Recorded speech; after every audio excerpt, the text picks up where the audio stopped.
තෙරුවන් සරණයි මහත්මිය. මේ තමා අපේ කවිසිගම කුරුණෑගල දිස්ත්‍රික්කයේ රිදීගම ප්‍රාදේශීය ලේකම් කොට්ටාසේ කවිසිගම ගමේ කන්දේ විහාරයේ නොහොත් මහාමේඝ ශ්‍රී පබ්බතාරාම විහාරස්ථානය ඉදිවෙමින් පවතින ආචාර්ය චෛත්‍යන් වහන්සේ කියලා අපේ චෛත්‍යන් වහන්සේ තමයි මේ වැඩ ඉන්නේ. තාම ඉදිවෙමින් පවතිනවා. ඒ වගේම තමයි අපේ මේ දානශාලාව පරණ දානශාලාව සහ දැනට අපි දහම් පාසල් කරගෙන යන ගොඩනැගිල්ල තමයි මේ තියෙන්නේ. මේ දහම් පාසල් ඒ වගේම ධර්ම පොහොය දවසට ධර්ම කටයුතු කරන්න මෙන්න මේ ශාලාව. ඒ වගේම මනස්කාන්ත දර්ශනයක් තියෙන මේ කුරුණෑගල නගරයේ ප්‍රදේශයේ මේ දඹුල්ල ප්‍රදේශයේ මේ නුවර දිස්ත්‍රික්කයේ මේ කොටස් තුනම අපිට හොඳ අංග සම්පූර්ණ පේනවා. ඒ වගේම තමයි මහත්මිය අපිට ඉදිවෙමින් පවතින්නට තියෙන මේ ශාලාවේ ගොඩනැගිල්ල. මෙන්න මේක තමයි අපිට වෙසක් පොහොයට කලින් ඉවර කරන්නට ඕන ගොඩනැගිල්ල. මේක හදලා දෙනවා නම් මහත්මියලා එකතු වෙලා බොහොම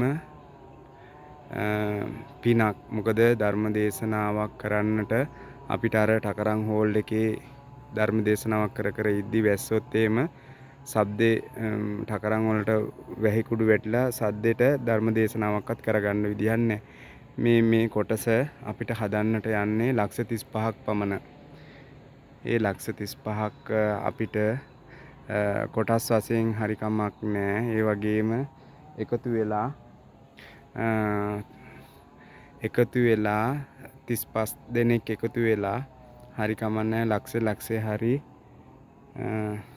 අපිට අපේ අඳුරන මේ අපේ මහත්මියට ලබා දුන්නොත් බොහෝම පිනක්. මොකද ලෝකේටම ධර්ම දේශනාවක් අහන්න ඒ වගේම දේශකයන් වහන්සේ කෙනෙකුට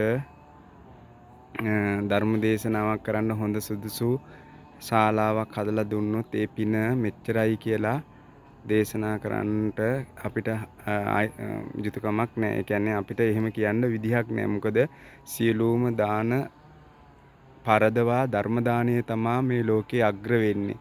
ඉතින් මේ ගොඩනැගිලි බොහොම අමාරුවෙන් අවුරුදු 11ක් වැනි කාලයක් තුලදී තමයි මේ ගොඩනැගිලි ටික අපි අපේ දායක සභාවත් ඒ වගේම ආධාර උපකාර කරන ওই විදේශ රටවල ඉන්න අයියලා අක්කලා අපිට පූජා කරපු නිසා තමයි මේ ගොඩනැගිලි මෙහෙම හදන්නට අවස්ථාවක් ලැබුණේ. ඉතින්